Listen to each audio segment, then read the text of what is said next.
Healy Baumgardner, thank you so much for joining us. Thanks for having me. Let's start with the tone of the campaign. We seem to be getting some mixed signals from the campaign saying that Trump would not hurl personal insults, and he follows it up by hurling some insults at the Morning Joe people.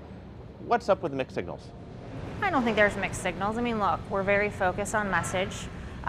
He is expanding upon things that he's been talking about on the campaign trail from the onset of his presidential bid, and he has conversations with the American public. Mr. Trump delivers in a way that resonates with voters. Clearly, we saw that with the 14 million historic turnout in the primary, and specific to Florida, with the historic win in Florida, bringing 66 of 67 counties to our victory. So I think that there's no mixed signals in terms of that. He's just continuing to have a dialogue with the American public, as he has been. In terms of his immigration policy, there is an ongoing debate in the news cycle. You've seen it. Is he or is he not softening his position as it relates to deporting all the people living here illegally? His position has not changed. Again, the immigration issue has been a forefront of his candidacy from the beginning, and he wants stricter policies that are enforced in terms of our illegal immigration problem. It is inequitable for current American citizens, hardworking American citizens, to have to support and prop up people who are in our country, taking our jobs and getting our benefits that shouldn't be. So there's been no change to his stance on that policy. So to be clear, he still favors and would move toward deporting all people living here illegally if elected president.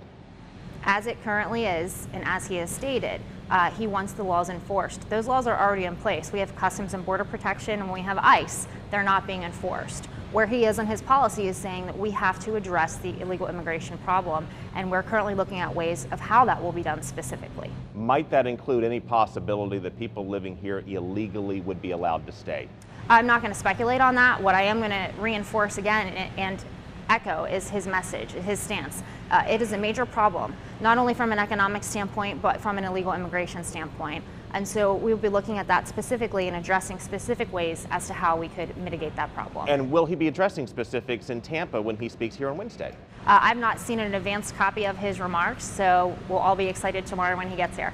Any guesses on what he might say here? Oh, I certainly can't guess on what Mr. Trump will say. So I'm sure it will be a great speech. He has already spoken to in his last 3 weeks. 50,000 people have attended his rallies. So I'm sure we'll have a great turnout, and I'm sure that it'll be a message that resonates with the audience and the people of Florida. What's your campaign strategy here in Florida? There's only so much money and time to go around, of course, until the election. How much of that time and money do you invest in the I-4 corridor versus North Florida or South Florida? Well, the nature of campaigning has changed. I mean, as everyone has said, this has been a very unconventional campaign from the onset, and I think we can all agree with that. But the way people get their information and the way that you resonate with voters has drastically changed. Social media, for instance, is a great example. And the model that we have deployed in Florida that brought us the primary victory, again, 66 of 67 counties we brought to our victory, is our ground game. Our ground game is far, and our ground game is deep.